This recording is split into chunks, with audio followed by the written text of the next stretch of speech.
इस सदी की अगर मैं गल करा ये बहुत सारे सिख चेहरे तुहाडे सामने आउंदे ने, भावें आज़ादी लैण वाले लोग होण या आज़ादी तो बाद वाले लोग होण। पर जदों शमशीर नाल लड़ना सी उदों भी असीं लड़े, जदों डॉयलर नाल जितना सी तां भी असीं जिते।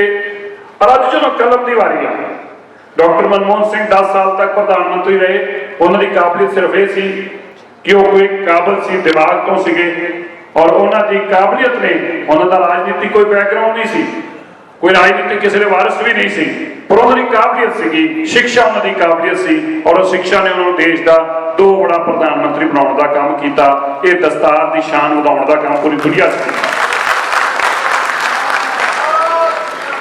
इस तरह तुसीं देख रहे सी आज G20 की मीटिंग चल रही सी। इस G20 की मीटिंग अंदर जिथे वड्डे वड्डे देशों के राष्ट्रपति प्रधानमंत्री आए, G20 कंट्री के हैड आए, कुछ साडे स्पैशल इनवाइटी आए, पर उसके अंदर केवल एक दस्तार घूम रही सी बंगा साहब की, जेड़े कि अज वर्ल्ड बैंक के चेयरमैन ने हैड कर रहे वर्ल्ड बैंक अंदर नूं। ये साडी कलम की ताकत आ, लोगों ने साडी शमशीर की ताकत देखी, साडी कलम की ताकत है। मैं हमेशा तो एक गल का बड़ा धारनी हाँ, खालसा जी मैं बड़ा बेबाक हाँ, मैं बोल देना है जो मेरे मन च मैं कह के जाना है। मैं हमेशा यकीन करता कि इंसान को अपनी गल सच्चे तरीके रखनी चाहिए आ, जो लोगों को पसंद आवे या ना आवे ये चिंता तुहाडी नहीं होनी चाहिए, सुनने वाले की चिंता होनी चाहिए, साडी नहीं होनी चाहिए। MLA साहब मैं तुहानूं भी दसां, मैं पार्टी भावें किसी च रहा होवां पर मैं अपनी कम्यूनिटी की और अपनी कौम की गल पैदा करना। मेरे मन च एक भावना है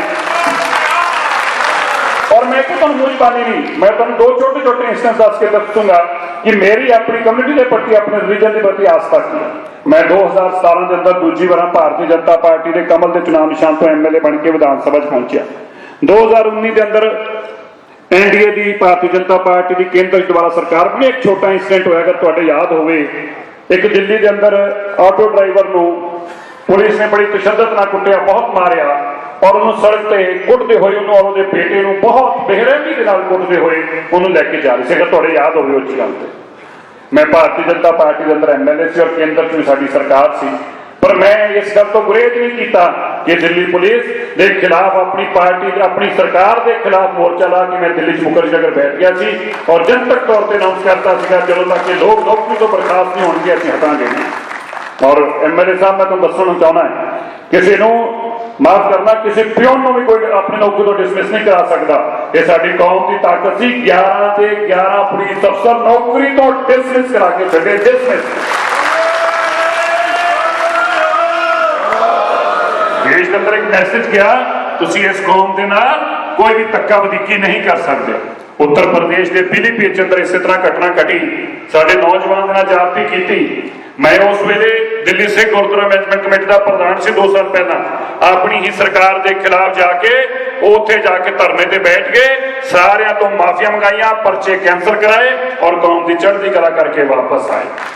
मैं तुहानूं याद कराना चाहना किसानी संघर्ष के दौरान साडी बहुत ज्यादा सरकार के नाल आमो सामना रहा। मेरी पार्टी, मैं श्रोमणी अकाली दल का उस वेले नैशनल जनरल सैकटरी सी, मैं मुख बुलारा सी, रोज टीवियां ते तुसीं मैनूं देखदे सी, मैं आउंदा सी, पर मैं अपनी पार्टी के इस हक के अंदर नहीं गया।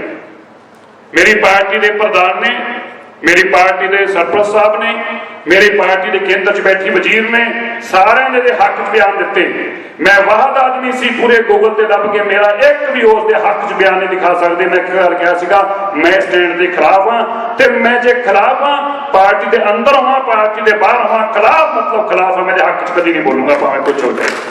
ये मेरा निजी तौर का स्टैंड सी, इस करके मैं समझदा कि कौम के मसलों लैके कभी तुहानूं कोई स्टैंड भी लेना चाहिए, पर मैं खड़ा रहा। देश के प्रधानमंत्री ने ये जो है गुरु नानक देव पातशाह के प्रकाश पुरब के मौके पर दोवें हाथ जोड़ के कौम को माफी मांगते हुए, और मेरे खालसा जी आप याद रखियो जी, सिख समाज लड़ाई किसानी दी सी, ये लड़ाई किसानी दी सी, पर देश के प्रधानमंत्री ने गुरु नानक देव पातशाह जी के प्रकाश पुरब वाले दिन सिख कौम नूं समर्पित होकर, गुरुआं नूं समर्पित होकर हाथ जोड़ के नाले माफी मंगी, नाले किन्ने कानून वापस ले।